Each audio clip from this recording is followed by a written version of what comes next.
Hello friends, আমি পায়েল সেন আর আপনারা দেখছেন পায়েল সেন ইউটিউব চ্যানেলটি। আমরা ইতিমধ্যে ফরাসি ভাষা শেখার জন্য সূচনা লগ্নেই যে বিষয়গুলি আমাদের জানা প্রয়োজন সেই রকম অনেক বিষয় কিন্তু আমরা অলরেডি জেনে ফেলেছি। প্রথমেই জেনেছি বর্ণমালা, সংখ্যামালা, তাছাড়া বিভিন্ন শব্দের উচ্চারণ আমরা কিভাবে করব, ভাওয়েলের ব্যবহার, এছাড়াও মাসের নাম, বারের নাম, আবহাওয়া, বিভিন্ন জায়গার নাম, এরকম অনেক বিষয় কিন্তু আমরা জেনে ফেলেছি, যে বিষয়গুলি কিন্তু ফরাসি ভাষা শেখার জন্য একদম প্রাথমিক লগ্নেই আমাদের জেনে নেওয়া দরকার ছিল।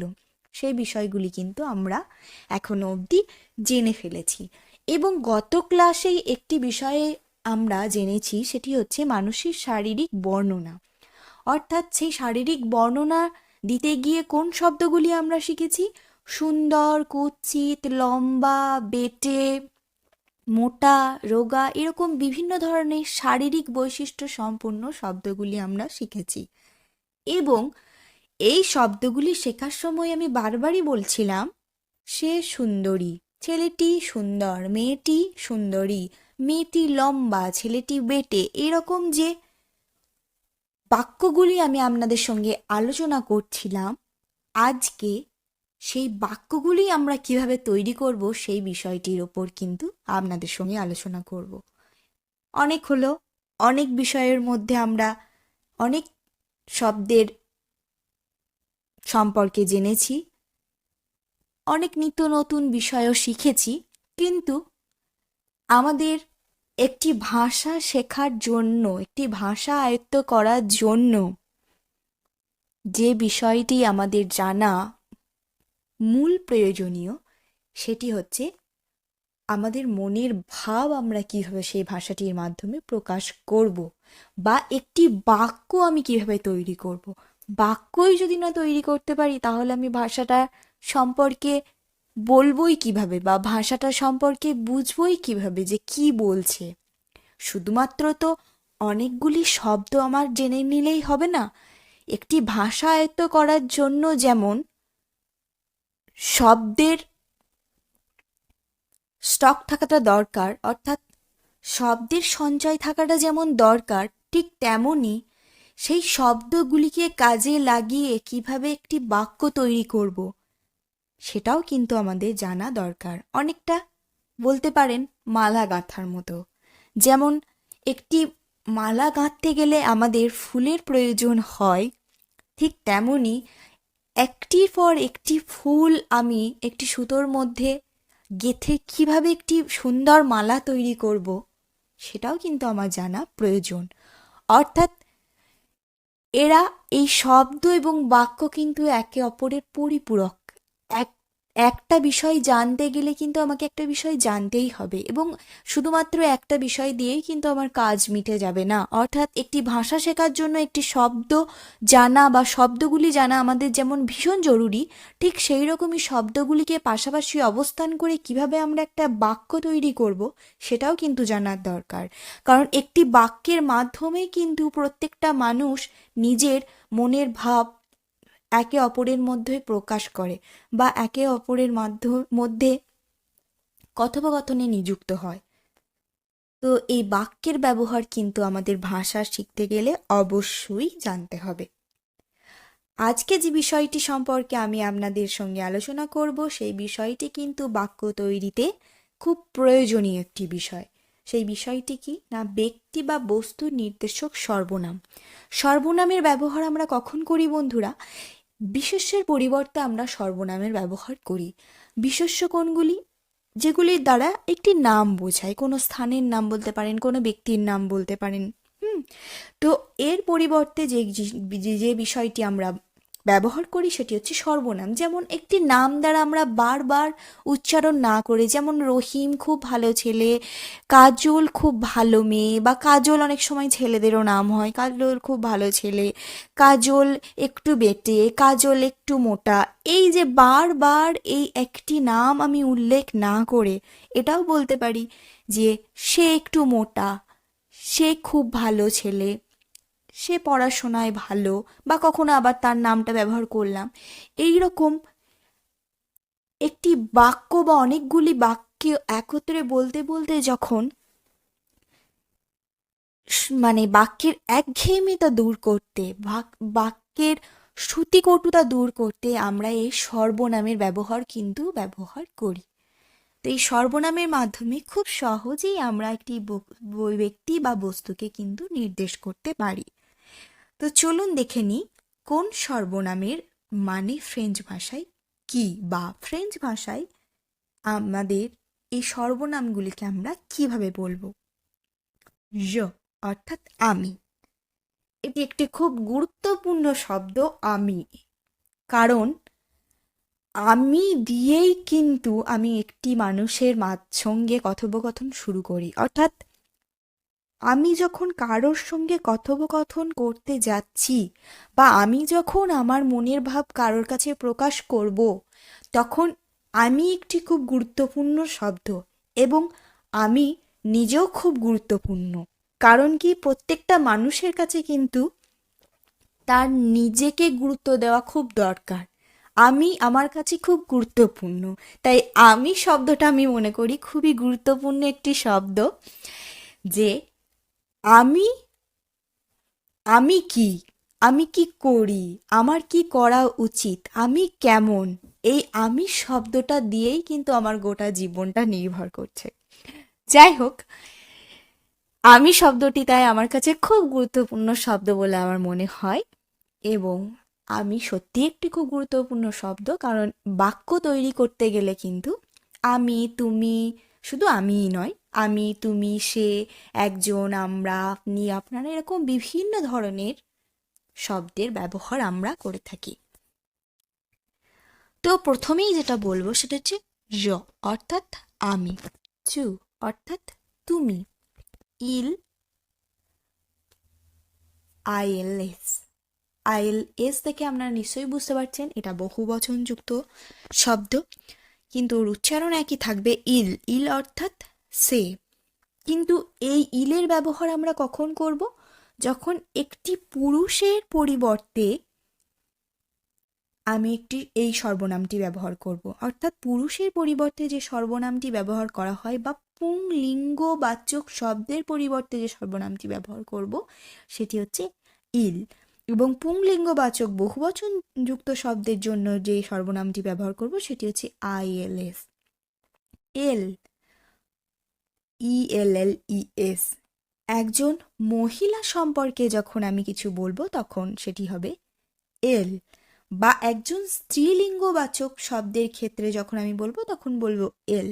কিন্তু বহুবচনযুক্ত স্ত্রীলিঙ্গবাচক শব্দ বা অনেকগুলি মহিলা সম্পর্কে আমি যখন বলবো তখন ইএলএলইএস এর ব্যবহার করব।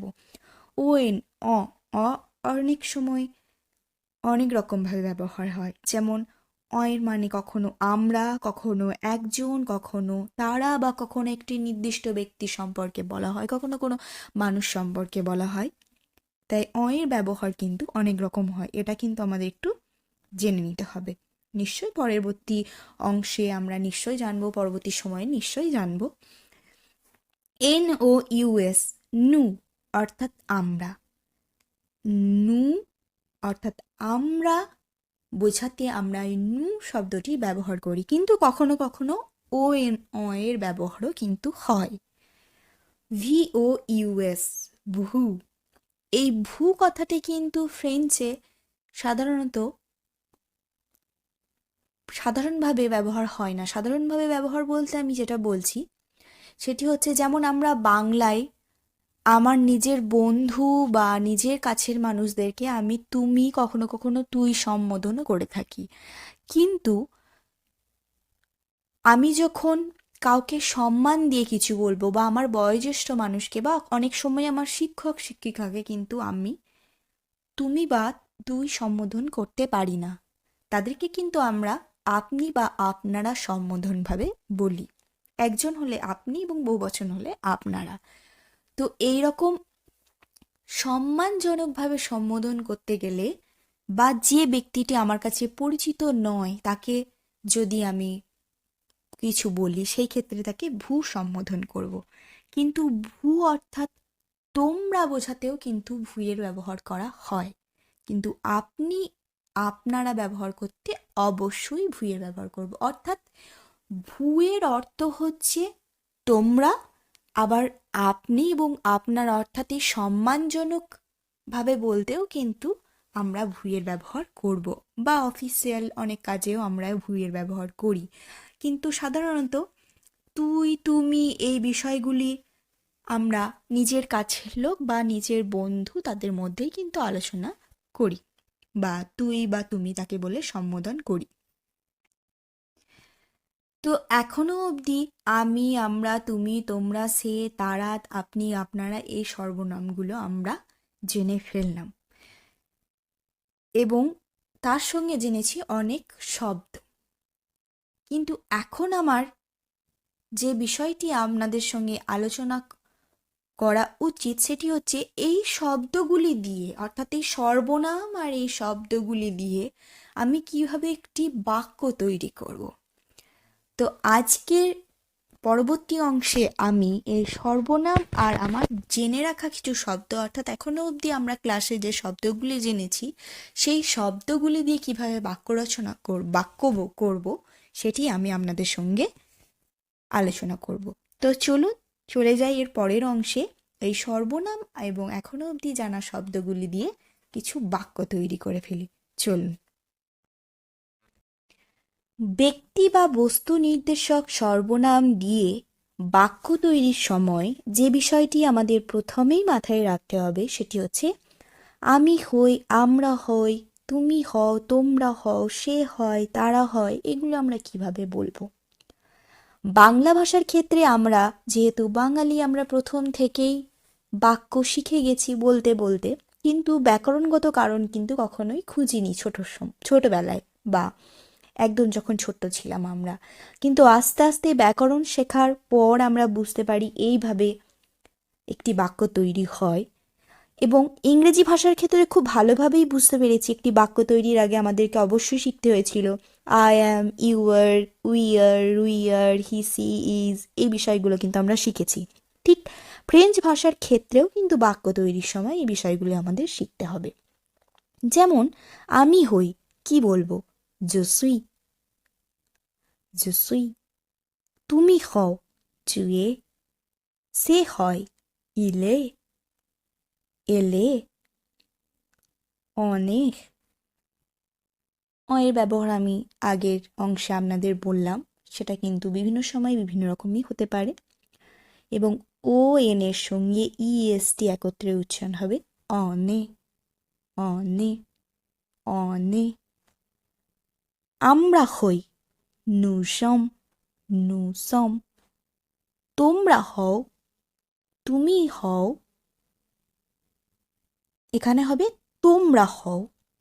আপনি হন বা আপনারা হন, তুমি হয় হবে চুয়ে, তোমরা হও ভুজেত, আপনি হন ভুজেত, আপনারা হন ভুজেত। এসের সঙ্গে ই একসঙ্গে উচ্চারণ হবে যে, ভুজেত। তারা হয়, যদি পুরুষ হয় সেক্ষেত্রে ইল সং, মহিলা হয় এল সং। এখন আমি কয়েকটি বাক্যের উদাহরণের মাধ্যমে এগুলি আপনাদেরকে বলবো, কিন্তু এর পরবর্তী ক্লাসে আমি সেই বাক্যগুলির উচ্চারণ সহ এবং তার বাংলা বাক্যটি কি দাঁড়াচ্ছে, অর্থাৎ উচ্চারণ সহ বাংলা বাক্যটি আমি আপনাদের সামনে উপস্থাপনা করব। আজকে শুধুমাত্র আমি এই বাক্যটি আপনাদের সামনে উচ্চারণ করব, আপনারা একটু মন দিয়ে শুনুন। এর পরের ক্লাসে আমি উচ্চারণ সহ বাক্যটির বানান এবং উচ্চারণের বানানও আমি আপনাদের সঙ্গে আলোচনা করব। যদি বলি আমি হই একজন মহিলা, je suis une femme, je suis une femme, অর্থাৎ আমি হই একজন মহিলা। তুমি হও যুবক, tu es jeune, বা তুমি হও যুবতী, tu es jeune। সে হয় সুন্দর, il est beau। আবার যদি বলি সে হয় সুন্দরী, elle est belle। যদি বলি on est gentil, অর্থাৎ সেই ক্ষেত্রে হয় আমরা সুন্দর, আমরা ভদ্র, বা অনেক সময় তারাও হয়, এটাও বিষয়। এগুলো একটু ব্যতিক্রমী আছে, এগুলোও কিন্তু মাথায় রাখতে হবে। nous sommes, অর্থাৎ আমরা হই, nous sommes étudiants, আমরা হই ছাত্র। vous êtes français, তোমরা হও ফরাসি, আপনি হন ফরাসি বা আপনারা হন ফরাসি, সেই ক্ষেত্রে আমরা বলব vous êtes français। ils sont, অর্থাৎ তারা হয় ils sont grands, ils sont grands, অর্থাৎ যদি পুরুষ অনেকগুলি লম্বা পুরুষ হয় সেক্ষেত্রে আমরা বলবো ils sont grands। যদি অনেকগুলি লম্বা মহিলা হয় সেক্ষেত্রে বলবো ils sont grandes। আশা করি আজকের ভিডিওটি সম্পর্কে আমি আপনাদের ধারণা ক্লিয়ার করতে পারলাম, এবং বন্ধুরা আমার উপর বিশ্বাস রাখুন, এই রকম ছোট্ট ছোট্ট বাক্যের মাধ্যমেই কিন্তু আমরা ফরাসি ভাষা আয়ত্ত করতে পারবো। এর পরের ক্লাসে আমি এই বাক্যগুলির উচ্চারণ সহ বিশ্লেষণ আপনাদের সামনে আলোচনা করব। আজকের ক্লাস আমি এখানেই শেষ করব। আমার ক্লাস যদি আপনাদের ভালো লেগে থাকে তাহলে অবশ্যই আমার চ্যানেলটিকে সাবস্ক্রাইব করবেন, লাইক করবেন, কমেন্ট করবেন, এবং আমার বন্ধুদের প্রতি আমার অনুরোধ, অবশ্যই আমার চ্যানেলটিকে শেয়ার করবেন আপনার বন্ধুদের মধ্যে যারা ফরাসি ভাষা শিখতে ইচ্ছুক, বাংলা ভাষার মাধ্যমে খুব সহজেই ফরাসি ভাষা শিখতে ইচ্ছুক তাদের মধ্যে। এবং আপনাদের আমার ক্লাস রিলেটেড কোনো রকম কোনো প্রশ্ন থেকে থাকলে অবশ্যই আমাকে কমেন্ট করে জানাবেন। কোনো জায়গায় কোনো অসুবিধা থাকলে নিশ্চয়ই আমাকে জানাবেন, আমি তৎক্ষণাৎ উত্তর দেওয়ার চেষ্টা করব। আজকের মতো আসি, ভালো থাকবেন, সুস্থ থাকবেন, আপনারা আমার পাশে থাকবেন, কারণ আপনারাই আমার অনুপ্রেরণা। আজকের মতো টাটা।